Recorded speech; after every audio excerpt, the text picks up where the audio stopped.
नमस्कार दोस्तों, मैं Om Prakash Pandey the BNP institute के ऑनलाइन प्लेटफॉर्म पे आपका स्वागत करता हूं। दोस्तों, आज हम जिस टॉपिक चर्चा करेंगे वह टॉपिक है भारत का संसद। भारत के संसद का हम तीसरा भाग देखने का प्रयास करेंगे।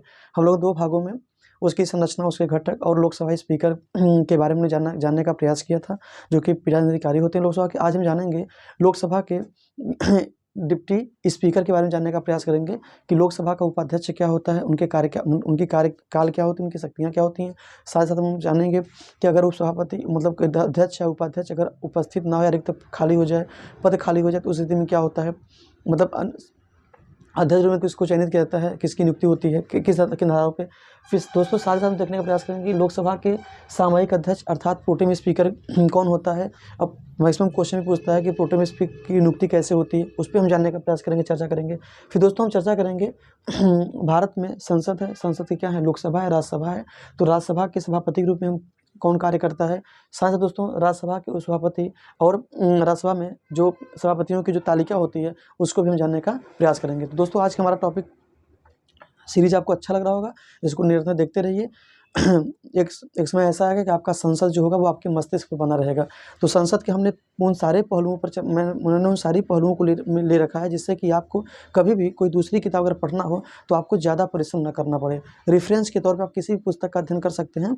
खासकर उन किताबों का आपको अध्ययन करना चाहिए जो प्रमाणिक हो, जहाँ से आपके प्रश्न अधिक से अधिक बनने की संभावना हो। उन किताबों का आप अध्ययन बिल्कुल ना करें जो ना तो प्रमाणिक हों और जो मतलब कि ऐसे ही तथ्यों पर या प्रश्नों पर आधारित आपकी किताब। आप हमेशा उन्हीं किताबों का अध्ययन करें, उन्हीं बुक से रेफरेंस लें जो बुक प्रमाणिक हैं, जहां से प्रश्न अधिकतर आपके एग्जाम में देखने को मिलते हों। तो दोस्तों हम ज़्यादा समय न लेते हुए चर्चा करते हैं, भारत की संसद के भाग 3 को देखने का प्रयास करते हैं। ऐसे ही हो सकता है, संसद चूंकि सब बड़ा टॉपिक है, संसद पर ही निर्भर है सब, संविधान की पूरी रूपरेखा। तो आप लोगों से रिक्वेस्ट है, प्लीज़ संसद की सीरीज को आप अच्छे से उसको समझिए, और जब पूरी संसद आप पढ़ लेंगे तो आप देखेंगे कि आपके पास में मैक्सिमम अवधारणाएं जो संविधान संबंधित हैं वो आपकी क्लियर हो जाएंगी। दोस्तों आइए हम चर्चा करते हैं। पहले हमने कल अध्यक्ष के बारे में चर्चा किया था, आज चर्चा करेंगे लोकसभा का उपाध्यक्ष क्या होता है। लोकसभा डिप्टी होता है, लोकसभा का जो डिप्टी स्पीकर है उनके क्या कार्य क्षेत्र होते हैं। दोस्तों आपको पता होना चाहिए कि उपाध्यक्ष के जो चुनाव की तारीख होती है उसको अध्ययन नहीं करता। आपको पता था कि जबकि अध्यक्ष के जो चुनाव की तारीख होती है उसको कौन तय करता है, उसको कौन निर्धारित करता है, भारत का राष्ट्रपति। जबकि अगर उपाध्यक्ष के चुनाव की बात आएगी तो उपाध्यक्ष के चुनाव की तारीख लोकसभा का अध्यक्ष तय करता है कि कौन उपाध्यक्ष होगा। दोस्तों को पता होना चाहिए कि अध्यक्ष का पद रिक्त होने पर उपाध्यक्ष उनके कार्यों का निर्वहन करता है। जिससे मान लीजिए कभी क्या होता है, अध्यक्ष अनुपस्थित हो जाए या फिर अध्यक्ष का पद रिक्त हो जाए तो उनके स्थान पे उप लोकसभा का जो उपाध्यक्ष होता है वह उनके कार्यों का निर्वहन करता है। अब दोस्तों जब उनके कार्यों का निर्वहन करेंगे, उनके शक्तियों का निर्वहन करेंगे, शक्ति कार्य का निर्वहन करेंगे, तो सीधी सी बात है उनके वेतन भत्ते, उनकी जो शक्तियाँ हैं, जो विशेषाधिकार है, वो सब क्या हो जाएंगे, अध्यक्ष के समान हो जाएंगे। अर्थात वे सारी शक्ति का प्रयोग करेंगे जो लोकसभा के स्पीकर करता है। दोस्तों एक बात और आपको पता होना चाहिए कि उपाध्यक्ष को हटाने संबंधी प्रावधान अध्यक्ष के समान ही होता है। अर्थात जिस तरीके से अध्यक्ष को हटाया जाता है ठीक उसी तरीके से उपाध्यक्ष को भी हटाया जा सकता है। हमने आपसे बताया था कि 14 दिन पूर्व सूचना देना होगा, ठीक है, या वो अपना मतलब कि उनको मतलब उनका क्या हो, अपना पद छोड़ दें। मैंने इन सब विषयों पर आपसे चर्चा किया था, ठीक दोस्तों। तो आप बस आप अध्यक्ष पढ़ेंगे तो आप उपाध्यक्ष के बारे में जान जाएंगे। तो ज़्यादा चर्चा से चूँकि टॉपिक ज़्यादा होता है तो हर टॉपिक में उसको एक्सप्लेन करना मतलब कि कहीं ना कहीं समय का अभाव रहता है। तो उपाध्यक्ष के हटाने से जो प्रावधान है वो अध्यक्ष के समान ही है। अगर आपको ये पॉइंट नहीं समझ आता है तो आप इसको जब इस जो भाग 2 है उसमें मैंने चर्चा किया है लोकसभा का अध्यक्ष, उनको पढ़ेंगे तो आप समझ जाएंगे उपाध्यक्ष की हटाने की समझ प्रक्रिया क्या है। दोस्तों साथ ही साथ आपको पता होना, जब उपाध्यक्ष अध्यक्ष के पद पर कार्य करता है तो उसे अध्यक्ष की सभी शक्तियाँ प्राप्त होती है, जैसा हमने आपसे चर्चा किया। दोस्तों एक बात और पता होना चाहिए आपको कि उपाध्यक्ष अध्यक्ष के अधीन नहीं होता है। मतलब कि जो उपाध्यक्ष है वो अध्यक्ष के अधीन नहीं होता है, मतलब कि अध्यक्ष के दबाव वो काम नहीं, मतलब ऐसा ना कि हम किसी के अधीन वो काम करें। तो सिंपल सी बात है, जो उपाध्यक्ष है वो अध्यक्ष के अधीन रह के काम नहीं करता है, ठीक दोस्तों। वह प्रत्यक्ष रूप से संसद के प्रति उत्तरदायी होता है, मतलब वह संसद के प्रति रिस्पॉन्सिबल है, न कि अध्यक्ष के प्रति। अर्थात वह अध्यक्ष के दबाव में कोई काम नहीं करता है, बल्कि वह स्वतंत्र होता है अपने कार्य करने के लिए। वह अगर किसी के प्रति उत्तरदायी है, उसकी जिम्मेदारी है, तो वो है संसद के प्रति। तो हम कह सकते हैं कि जो उपाध्यक्ष है वह अध्यक्ष के अधीन नहीं होता है, बल्कि वह प्रत्यक्ष रूप से क्या होता है, संसद के प्रति उत्तरदायी होता है। फिर दोस्तों हमको और पता होना चाहिए कि उपाध्यक्ष के पास एक विशेषाधिकार होता है।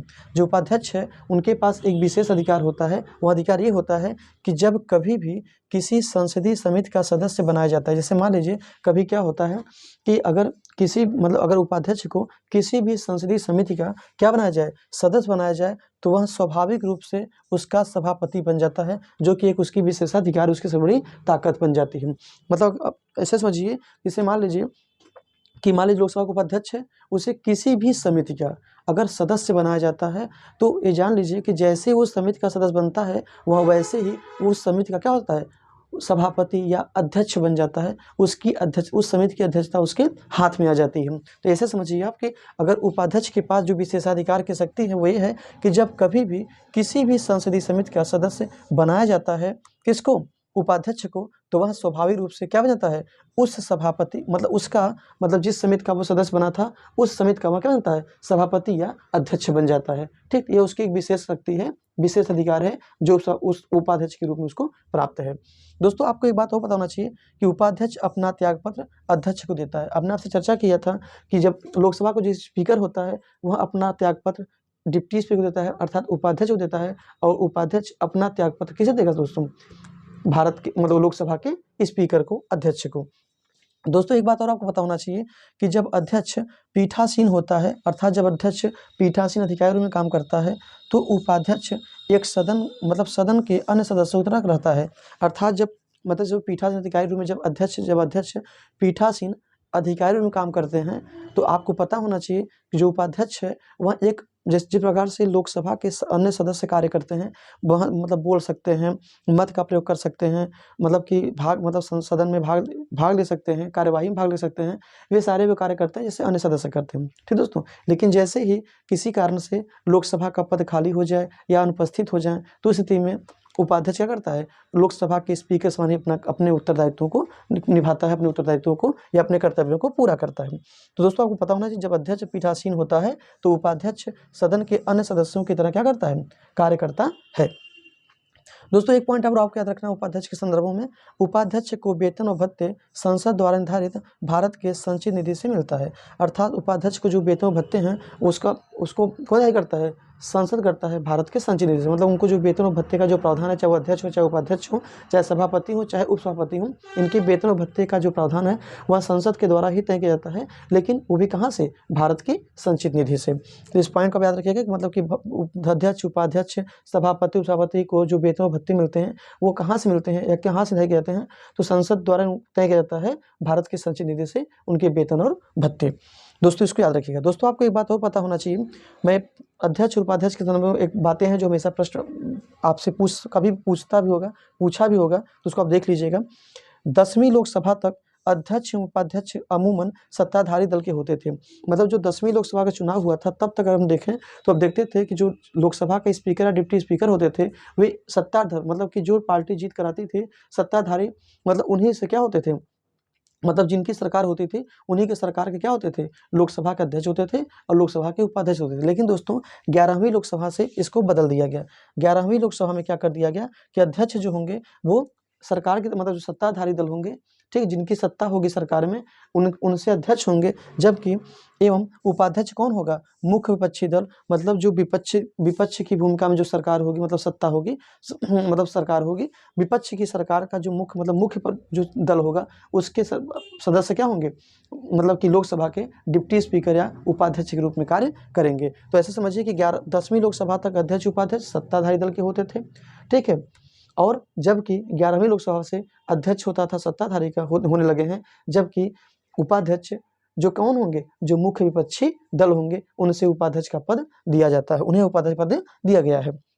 दोस्तों एक बात और आपको याद होना चाहिए कि अध्यक्ष या उपाध्यक्ष पद धारण करते समय कोई भी अलग से शपथ या प्रतिज्ञान नहीं लेना होता है।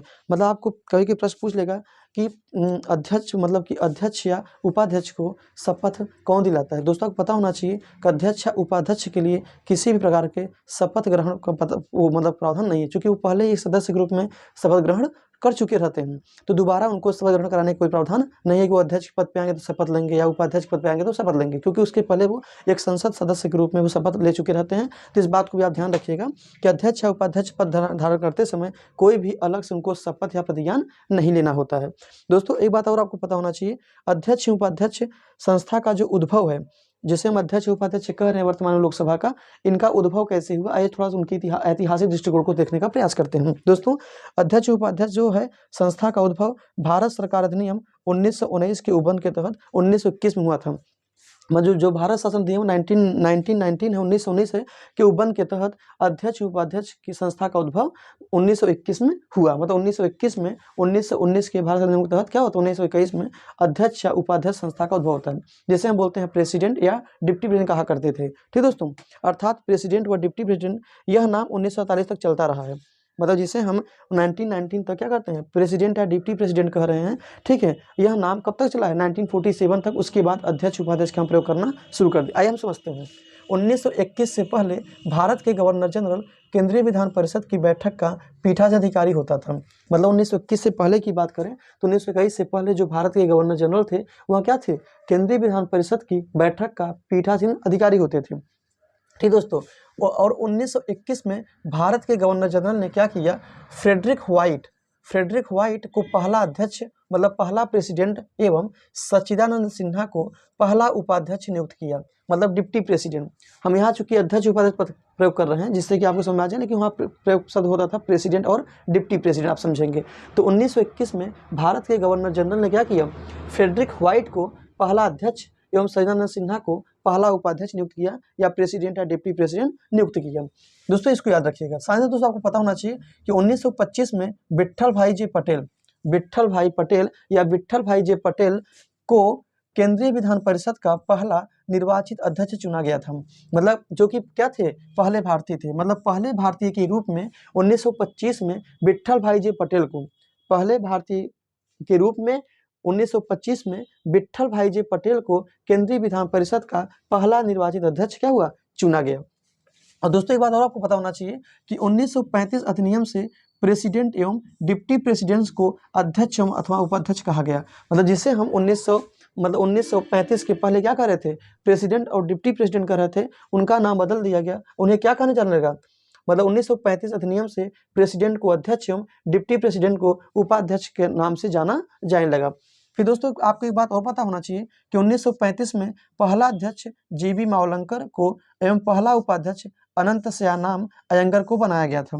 अगर आपसे कोई पूछे कि पहले अध्यक्ष की मतलब कि 1935 में पहला अध्यक्ष कौन थे, तो आप कहेंगे जीबी मावलंकर थे, जबकि पहला उपाध्यक्ष अनंत सयानाम या एएस अयंगर को बनाया गया था। एएस अयंगर या अनंत सयानाम अयंगर को बनाया गया था। दोस्तों एक बात और पता होना चाहिए कि 1946-47 तक जीबी मावलंकर जो जीबी मावलंकर थे, ठीक है, 1946 मतलब जीबी मावलंकर संविधान सभा के अध्यक्ष के साथ साथ प्रांतीय संसद का भी अध्यक्ष नियुक्त किए गए। मतलब जीबी मावलंकर को दोस्तों आपको पता होना चाहिए कि जीबी मावलंकर को, तो दोस्तों जीबी मावलंकर को 1946 में आपका क्या होता है, आपको पता होगा कि 1946 में एक संविधान सभा गठन किया जाता है। तो 1946 में जीबी मावलंकर संविधान सभा के क्या होते हैं, अध्यक्ष के साथ साथ प्रांतीय संसद का भी क्या होते हैं, अध्यक्ष नियुक्त किए जाते हैं। इस प्रकार दोस्तों देखा जाए तो लगभग एक दशक तक 1946-1956 तक लगभग एक दशक तक लोकसभा के अध्यक्ष का पद संभालते हैं कौन, जीबी मावलंकर। इस प्रकार से हम कह सकते हैं कि जो लोकसभा के जो पहले स्पीकर थे, अध्यक्ष थे, वो कौन थे, जीबी मावलंकर थे। और ठीक है, जबकि वर्तमान में कौन है लोकसभा के अध्यक्ष, ओम प्रकाश बिरला जी हैं। ठीक दोस्तों, तो ये थी कुछ बातें। और अगर आपसे कोई पूछे उपाध्यक्ष कौन थे सबसे पहले, तो अनंत सयानाम अयंगर को बनाया गया था। दोस्तों ये थी कुछ प्रमुख बातें जो हमने लोकसभा उपाध्यक्ष के बारे में जाना। ठीक है, अध्यक्ष और उपाध्यक्ष हमने देख लिया। अब हम दोस्तों चर्चा करेंगे कि लोकसभा के जो सभापति होते हैं, ठीक है, सभापतियों की तालिका क्या होती है। जैसे मान लीजिए लोकसभा में अध्यक्ष या उपाध्यक्ष का पद खाली हो जाए, तो उस स्थिति में किसे हम सभापति या किसे हम अध्यक्ष बना सकते हैं, उस पर हम चर्चा करते हैं। दोस्तों को पता होना चाहिए कि अध्यक्ष सदस्यों में से 10 को सभापति तालिका के लिए क्या करता है, नामांकित करता है। जो अध्यक्ष होता है वो अपने ही सदस्यों में से 10 को क्या करता है, 10 सदस्यों को सभापति तालिका में नामांकित करता है, मतलब कि मनोनीत करता है। दोस्तों जब अध्यक्ष या उपाध्यक्ष अनुपस्थित हों तो सभापति तालिका के सदस्य पीठासीन अधिकारी बन सकते हैं। मतलब जैसे मान लीजिए अध्यक्ष या उपाध्यक्ष क्या होते हैं, किसी कारणवश अनुपस्थित हो जाएं, अब्सेंट हो जाएं, तो उसमें क्या होता है कि जो सभापति तालिका या पैनल जो बनाई जाती है उसमें से किसी को भी पीठाधिकारी बनाया जा सकता है। दोस्तों एक बात आपको पता होना चाहिए कि जब अध्यक्ष या उपाध्यक्ष का पद रिक्त हो तो सभापति तालिका का सदस्य पीठाधिकारी नहीं होता है। जैसे जब वो अनुपस्थित होंगे तब तो उनका अधिकारी मतलब उनको बना दिया जाएगा, लेकिन जब अध्यक्ष या उपाध्यक्ष का पद क्या हो, खाली हो, तो सभापति तालिका का सदस्य पीठासीन अधिकारी नहीं हो सकता है और इस अवधि के लिए अध्यक्ष की नियुक्ति राष्ट्रपति के द्वारा किया जाता है। ठीक दोस्तों, तो अतः हम कह सकते हैं कि जो पद रिक्त किया हुआ है उस समय अध्यक्ष या उपाध्यक्ष का, उसमें से मतलब किसी को भी पीठाधिकारी के रूप में नियुक्त नहीं किया जाएगा, बल्कि राष्ट्रपति उतने अवधि के लिए किसी को भी क्या कर सकता है, पीठाधिकारी नियुक्त कर सकता है। दोस्तों एक बात आपको और पता होना चाहिए कि रिक्त पदों के लिए जितनी जल्दी हो सके उतना जल्दी चुनाव करा लिया जाना चाहिए। कहना मतलब यहाँ निर्वाचन आयोग का भी कहना रहता है कि जो रिक्त पद हैं जितना जल्दी हो सके उसके लिए चुनाव हो जाए, जिससे कि रिक्त पद को भरा जा सके। दोस्तों एक बात और आपको पता होना चाहिए कि जब पैनल का सदस्य अनुपस्थित रहता है, पैनल से मतलब कि जो उपाध्यक्षों के लिए मतलब उपाध्यक्षों का जो क्या होता है, जो पैनल होता है, जब पैनल का सदस्य अनुपस्थित रहता है तो सदन किसी अन्य व्यक्ति को अध्यक्ष निर्धारित कर सकता है। ठीक है, ऐसा अधिकार सदन को दिया गया है। दोस्तों ये थी कुछ लोकसभा के सभापतियों की तालिका संबंधी कुछ प्रावधान जो हमने देखा। तो क्या देखा कि अध्यक्ष सदस्यों में से 10 को सभापति तालिका मतलब होता है एक पैनल बनाया जाता है 10 लोगों का, उसी में से अध्यक्ष या उपाध्यक्ष चुनने का अधिकार सदन को होता है। ठीक है, लेकिन कभी कभी क्या अगर मान लीजिए अध्यक्ष या उपाध्यक्ष का पद खाली हो जाए, अनुपस्थित नहीं खाली हो जाए, तब क्या होता है कि कोई भी पैनल का सदस्य पीठाधिकारी रूप में काम नहीं करता है, बल्कि उसमें क्या होता है, राष्ट्रपति जिसको समझेगा उस अवधि तक के लिए क्या करेगा, नियुक्त करेगा और जल्द से जल्द उस रिक्त पद को भरने के लिए जल्द से जल्द चुनाव कराया जाना चाहिए, ऐसा ही प्रावधान दिया गया है। दोस्तों ये थी कुछ बेसिक बातें जो हमने समझा लोकसभा के सभापति के पैनल के बारे में। अब दोस्तों हम चर्चा करेंगे कि लोकसभा का प्रोटेम स्पीकर या सामयिक अध्यक्ष कौन होता है, जो कि अल्पकालीन मतलब थोड़े समय के लिए बनाए जाते हैं। आइए समझते हैं प्रोटेम स्पीकर के बारे में। दोस्तों को पता होगा कि पिछली लोकसभा का अध्यक्ष नई लोकसभा की पहली बैठक के ठीक पहले तक अपने पद पर रहता है। जो लोकसभा का स्पीकर होता है, अब उसके मैं आपसे चर्चा कर रहा हूँ कि जो लोकसभा के स्पीकर होते हैं वे क्या करते हैं, लोकसभा का स्पीकर नई सभा की पहली बैठक से पहले ठीक पहले मतलब जो नई लोकसभा की जो पहली बैठक है उससे ठीक पहले तक क्या करते हैं, अपने पद पर रहते हैं। ठीक है, मतलब अगर ऐसे समझें कि जो पिछली लोकसभा मतलब मान लीजिए ओम प्रकाश बिरला जी हैं, वो क्या है, लोकसभा के स्पीकर हैं, तो लोकसभा के स्पीकर वो तब तक रहेंगे जब तक नई लोकसभा की पहली बैठक नहीं आ जाए। अर्थात जब जैसे ही जैसे मान लीजिए नई लोकसभा की बैठक होने वाली है, तो नई लोकसभा की बैठक से ठीक पहले वो अपने पद पर क्या करते हैं, अपने पद पर रहते हैं। उसके बाद उनका पद क्या होता है दोस्तों, समाप्त हो जाता है। तो जब पद समाप्त हो जाता है उनका, तो इसीलिए राष्ट्रपति लोकसभा के एक सदस्य को प्रोटेम स्पीकर क्या करता है, नियुक्त करता है। ठीक दोस्तों, क्या करता है, राष्ट्रपति लोकसभा के सदस्य को प्रोटेम स्पीकर नियुक्त करता है। अब दोस्तों नेक्स्ट हमको चर्चा करना है, आमतौर पर लोकसभा के वरिष्ठ सदस्य को इसके लिए चुना जाता है।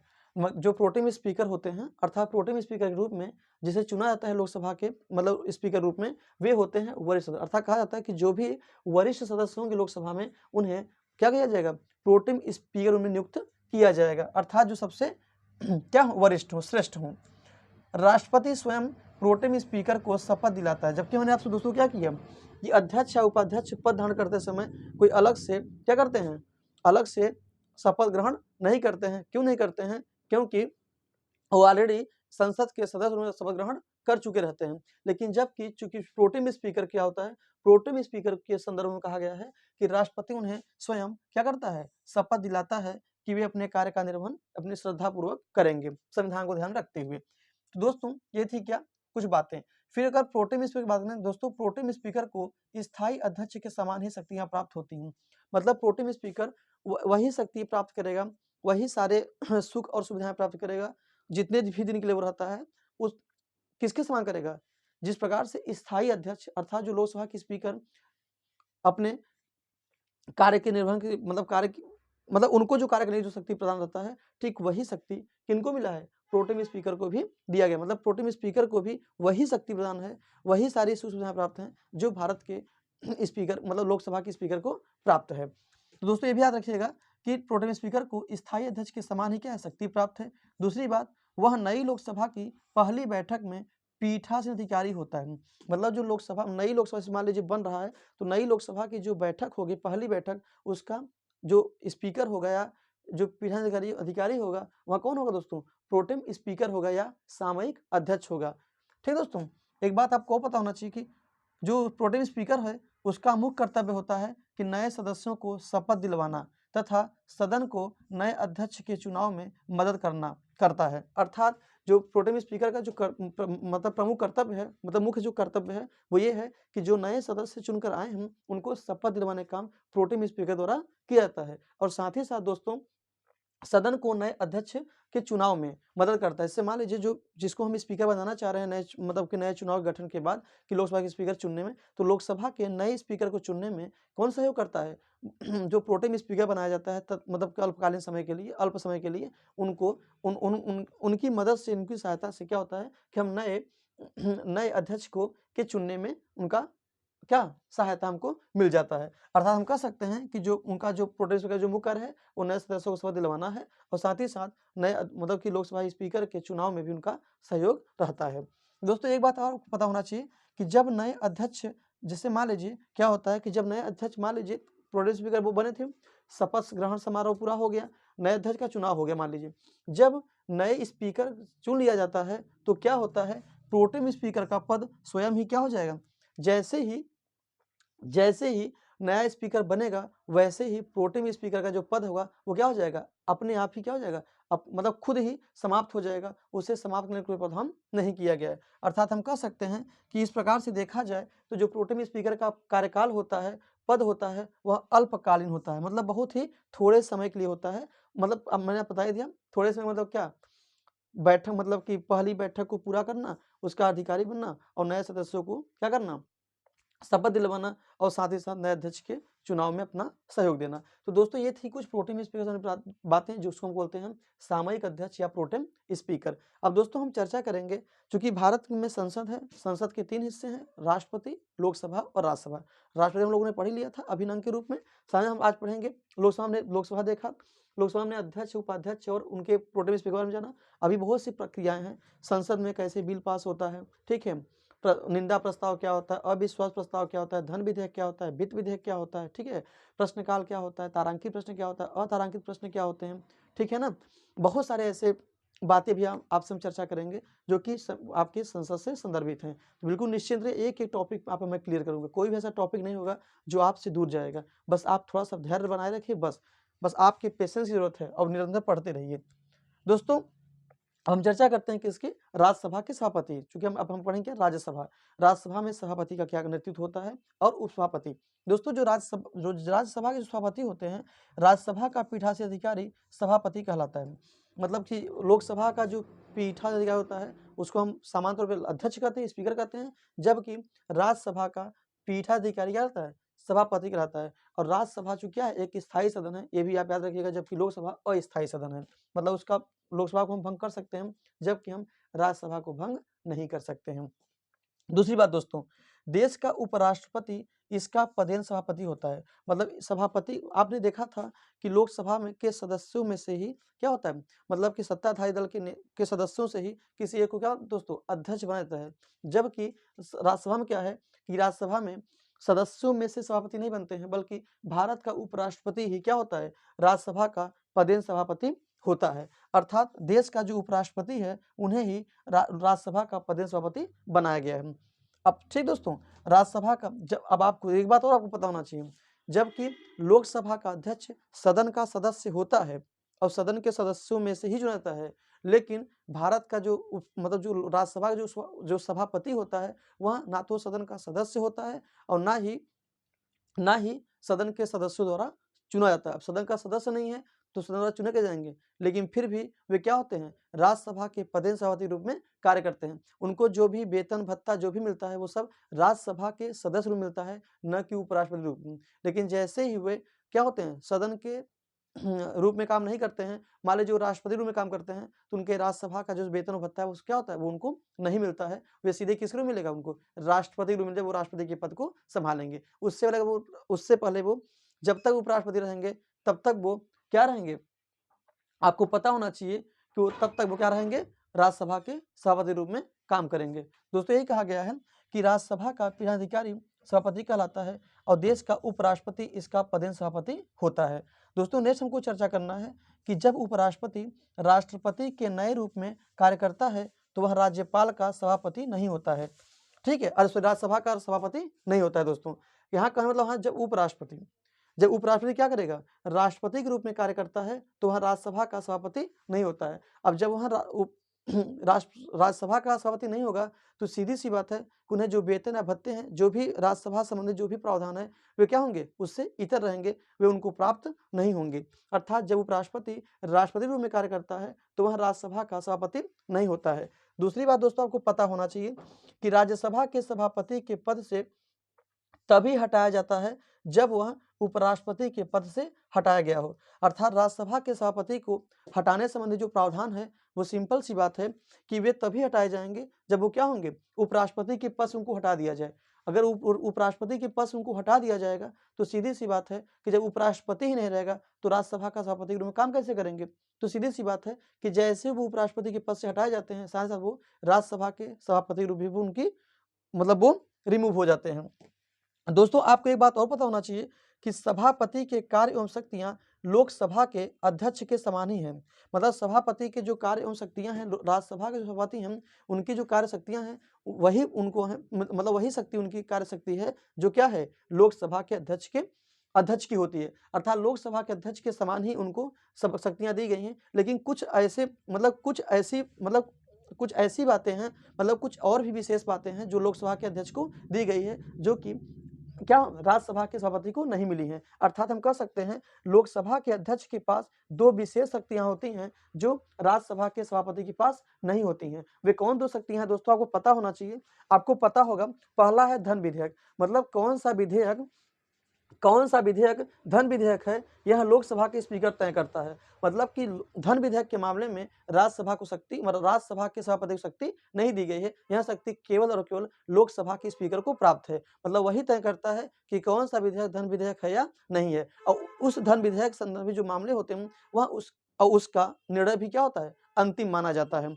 दोस्तों एक बात आपको पता होना चाहिए, ये थी तो पहली बात, जो पहली शक्ति है जो राज्यसभा के स्पीकर, मतलब राज्यसभा के सभापति से स्पीकर को अलग करता है। दूसरी बात दोस्तों, संयुक्त बैठक। आपको पता होगा जब सदन किसी भी साधारण विधेयक पर या किसी विधेयक पर मान लीजिए लोकसभा और राज्यसभा में क्या होता है, मतभेद की स्थिति उत्पन्न हो जाता है। तो आपको मैंने आपसे चर्चा किया था कि भारत के राष्ट्रपति द्वारा क्या होता है, एक संयुक्त बैठक बुलाई जाती है और संयुक्त बैठक का जो बुलाता कौन है, राष्ट्रपति बुलाता है, जबकि उसकी अध्यक्षता कौन करता है, लोकसभा का अध्यक्ष करता है। और मान लीजिए लोकसभा के स्पीकर क्या है, उपस्थित नहीं है, तो लोकसभा का अध्यक्ष जिसे तय करेगा वह क्या करेगा, उस संयुक्त बैठक की अध्यक्षता करता है। ठीक दोस्तों, या उपाध्यक्ष उसकी अध्यक्षता करता है। तो दोस्तों संयुक्त बैठक भी मतलब संयुक्त बैठक की अध्यक्षता कौन करता है, लोकसभा का स्पीकर करता है। जबकि बैठक दोनों सदन के बीच होती है लेकिन उसमें अध्यक्षता कौन करता है, लोकसभा के। तो ये दो विशेष शक्ति हैं जो लोकसभा के स्पीकर को प्राप्त हैं। बाकी अन्य मामलों में दोनों के जो शक्ति कार्य हैं क्या है, समान है। यही दो शक्तियां हैं जो राज्यसभा के सभापति को लोकसभा के अध्यक्ष से अलग करती हैं। दोस्तों अब हमको एक बात और हमको जानना है सभापति के रूप में कि सभापति सदन का सदस्य नहीं होता है। मैंने आपसे चर्चा भी किया।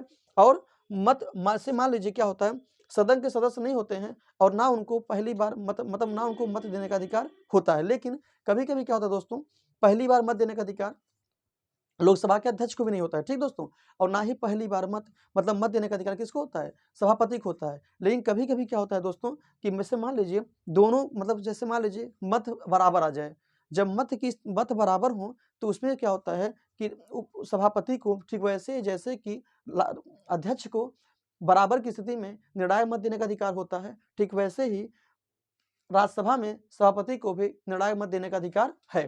दोस्तों आपको एक बात और पता होना चाहिए कि जब उपराष्ट्रपति को सभापति पद से हटाने का संकल्प विचाराधीन हो, जैसे मैं आपसे कहा था कि जैसे मान लीजिए अध्यक्ष को क्या हो मतलब कि जो लोकसभा का अध्यक्ष है उनको पद से हटाने का संकल्प क्या हो, विचाराधीन हो, तो वह लोकसभा का पीठाधिकारी नहीं होता है। ठीक वैसे ही जब उपराष्ट्रपति को सभापति पद से हटाने का संकल्प क्या हो, विचाराधीन हो, तो वह राज्यसभा का पीठाधिकारी नहीं होता है, लेकिन वह सदन में उपस्थित रह सकता है। ठीक वैसे ही जैसे लोकसभा के स्पीकर सदन में उपस्थित रह सकता है, सदन में बोल सकता है और सदन की कार्यवाही में भाग ले सकता है, ठीक वैसे ही राज्यसभा का सभापति भी सदन में बोल सकता है, सदन की कार्यवाही में भाग ले सकता है और सदन में उपस्थित रह सकता है। लेकिन दोस्तों कुछ बातें हैं जो आपको पता होना चाहिए लोकसभा और राज्यसभा के संदर्भ में। लेकिन पहली बार मत नहीं दे सकता है, मतलब जो राज्यसभा का सभापति होगा, मान लीजिए अगर उसका प्रति मतलब क्या, अगर उसको हटाने संबंधी मतलब संकल्प क्या हो, विचाराधीन हो, तो वह पहली बार मत का प्रयोग नहीं करता। मतलब जो भारत का मतलब जो राज्यसभा का सभापति होगा, अगर उसको हटाने संबंधी संकल्प विचाराधीन है, तो उसको मत देने का अधिकार नहीं होता है। जबकि भारत में के लोकसभा का जो अध्यक्ष होता है, उसे पहली बार मत देने का अधिकार होता है। कब होता है, जब उसे हटाने का संकल्प क्या हो, विचाराधीन हो। अर्थात हम कह सकते हैं कि अगर लोकसभा का स्पीकर पहली बार मत दे सकता है, अगर उसे हटाने का संकल्प क्या हो, विचाराधीन हो। लेकिन जो राज्यसभा का सभापति होता है, अगर उसको हटाने संबंधी अगर विचार मतलब संकल्प विचाराधीन है, तो वह मत का प्रयोग नहीं कर सकता है। तो इस बात को याद रखिए, दोनों में अंतर आप स्पष्ट कर लीजिएगा। और दोस्तों साथ ही साथ जो सभापति होता है, वह भारतीय संसदीय समूह के पदेन अध्यक्ष के रूप में क्या करता है, कार्य करता है। तो दोस्तों जो भारतीय संसदीय समूह है, उसके पदेन अध्यक्ष कौन होते हैं, राज्यसभा के सभापति के रूप में वो क्या करते हैं, कार्य करते हैं। दोस्तों ये थी राज्यसभा के सभापति। आपको पता होगा वर्तमान में हमारे जो सभापति हैं वो क्या है, भारत के उपराष्ट्रपति कौन है, वेंकैया नायडू हैं, जो कि इसमें राज्यसभा के सभापति के रूप में कार्य करते हैं। दोस्तों हम चर्चा करते हैं राज्यसभा के सभापति। वर्तमान में हृदय नारायण सिंह मतलब कि जनता दल से शायद हैं, ठीक है, हृदय नारायण, इसको आप देख लीजिएगा, हृदय नारायण सिंह शायद ही हैं, जनता दल या जेडीयू, ठीक है, राज्यसभा के उपसभापति रूप में वर्तमान में कार्यरत हैं। आइए दोस्तों हम चर्चा करते हैं कुछ बातों पर कि राज्यसभा के उपसभापति अपने कार्य का नेतृत्व कैसे करते हैं। राज्यसभा अपने सदस्यों के बीच से स्वयं उपसभापति का चुनाव करती है। मतलब राज्यसभा जो है वो अपने सदस्यों के बीच से क्या करेगा, स्वयं उपसभापति का चुनाव करेंगे। दोस्तों जब किसी कारण से उस सभापति का स्थान रिक्त हो जाए, सारी प्रक्रिया वैसे ही रहेंगी। जब रिक्त हो जाता है तो राज्यसभा के सदस्य अपने बीच से नए उपसभापति का चुनाव करते हैं। बेसिक बात है जो आपको पता ही है। अगली बात दोस्तों आपको पता होना चाहिए कि उपसभापति का पद लोकसभा स्पीकर के समान 3 कारणों से समाप्त हो सकता है। मैंने आपसे बताया था 3 कारण कौन कौन से होते हैं, ठीक है। तो जो उपसभापति का पद होता है वह लोकसभा के अध्यक्ष के समान या वो लोकसभा के उपाध्यक्ष के समान ही क्या होगा, 3 कारणों से समाप्त होगा। वही 14 दिन पहले उनको सूचना देना होगा, ठीक है। वो अन्य सारी बातें जो हमने अध्यक्ष ने बताई थी, आप उसको देख लीजिएगा, ठीक दोस्तों। तो 3 कारणों से, पहला दोस्तों है कि सभापति का पद खाली होने पर उपसभापति सभापति के कार्यों एवं शक्तियों का निर्वहन करता है। ठीक वैसे ही मैंने आपको बताया था कि जैसे लोकसभा का अध्यक्ष है, उसका पद खाली हो जाए तो उपाध्यक्ष क्या करता है, उनके पद को संभालता है, उनके कार्य का निर्वहन करता है। ठीक वैसे ही सभापति का पद खाली होगा तो उपसभापति उनके कार्यों का निर्वहन करेगा। ठीक दोस्तों, उपसभापति सभापति के अधीनस्थ नहीं होता है, वह राज्यसभा के प्रति प्रत्यक्ष या सीधे उत्तरदायी होता है। ठीक वैसे ही जैसे कि लोकसभा का उपाध्यक्ष लोकसभा के अध्यक्ष पर क्या अधीन नहीं होता है, बल्कि वह लोकसभा के प्रति सीधे क्या होता है, उत्तरदायी होता है। ठीक वैसे ही राज्यसभा का उपसभापति भी सभापति के अधीन नहीं होता है, बल्कि वह सीधे या प्रत्यक्ष रूप में राज्यसभा के प्रति उत्तरदायी होता है। दोस्तों ये थी कुछ बातें। तो दोस्तों और अगली बात आपको जो जानना है वो जानना ये है कि जब सभापति राज्यसभा की अध्यक्षता करता है तो उपसभापति सदन के अन्य सदस्यों की तरह क्या करता है, कार्य करता है। मैंने आपसे कहा था कि जब लोकसभा का अध्यक्ष मतलब कि पीठाधिकारी में काम करता है, तो उस समय जो लोकसभा का उपाध्यक्ष होता है वह क्या करता है, एक संसद के अन्य सदस्यों के भांति क्या करता है, कार्य करता है। ठीक वैसे ही जब राज्यसभा में सभापति पीठासीन अधिकारी में काम करेगा तो उस सभापति अन्य सदस्यों की भांति अपने कार्यों का निर्वहन करते हैं। ठीक दोस्तों, ये बात भी आप अपने पास याद रखिएगा। दोस्तों एक पॉइंट जो है बहुत इंपॉर्टेंट है, इसको तो जरूर याद रखिएगा। पहली बात कि वो जब विचाराधीन हो, संकल्प विचाराधीन हो, तो मत देने का अधिकार लोकसभा स्पीकर को पहली बार होता है, जबकि राज्यसभा के सभापति को नहीं होता है। और दूसरी जो आपको याद रखना है वो याद रखना है कि राज्यसभा का सभापति अपना त्यागपत्र उपसभापति को नहीं देता है। मैंने आपसे चर्चा किया था कि जो लोकसभा का अध्यक्ष होता है वह अपना त्यागपत्र किसको देता है, उपाध्यक्ष को देता है, और उपाध्यक्ष अध्यक्ष देता है। जबकि राज्यसभा में ऐसा नहीं है। राज्यसभा का जो सभापति होता है वह अपना त्यागपत्र उपसभापति को नहीं देता है, बल्कि वह किसे देता है, वह देता है भारत के राष्ट्रपति को। तो इस बात को आप हमेशा अंतर्याद स्पष्ट किए रहेगा कि राज्यसभा का सभापति अपना त्यागपत्र उपसभापति को नहीं देता है, बल्कि राष्ट्रपति को देता है। कभी कभी प्रश्न ऐसा पूछ लेता है और आप क्या होते हैं, जबकि उपसभापति सभापति को क्या देगा, अपना त्यागपत्र देता है। दोस्तों ये थी कुछ बातें। फिर दोस्तों अगर हम राज्यसभा के सभापतियों की पैनल की बात करें कि अगर मान लीजिए राज्यसभा के सभापति या सभापति दोनों का पद रिक्त हो जाए तो या अनुपस्थित हो जाए तो क्या होगा, तो आपको पता होगा ठीक वही होगा जो लोकसभा के समान ही पैनल होता है। जिस प्रकार से लोकसभा के लिए पैनल बनाता है, ठीक वैसे ही राज्यसभा में भी पैनल की व्यवस्था की गई है कि वो उन्हीं सदस्यों में क्या करेंगे, अध्यक्ष या उपाध्यक्ष को मतलब सभापति या सभापति को नियुक्त करेंगे। दोस्तों एक बात आपको और जानना है इसके संदर्भ में कि राज्यसभा के सभापति का जो कार्यकाल होता है, अब आपको थोड़ा सा कार्यकाल को लेकर भी आपके मन में डाउट होगा कि आपको पता होगा कि जो राज्यसभा के सभापति का जो कार्यकाल होता है वह राज्यसभा सदस्यों के विपरीत होता है। अर्थात आपको पता होगा कि राज्यसभा के सदस्यों का जो कार्यकाल होता है वह 6 वर्ष होता है और 1/3 सदस्य प्रति 2 वर्ष क्या होते हैं, मतलब उनका मतलब प्रति 2 वर्ष में क्या होता है, उनके जो स्थान मतलब उनका जो कार्यकाल वह समाप्त होता रहता है और नई चुनाव होते रहते हैं राज्यसभा में। तो आपको पता हो दोस्तों कि राज्यसभा के सभापति का कार्यकाल राज्यसभा सदस्यों के विपरीत होता है, अर्थात 5 वर्ष होता है, जबकि राज्यसभा के सदस्यों का जो कार्यकाल होता है वह 6 वर्ष होता है। हमने आपसे चर्चा भी किया था।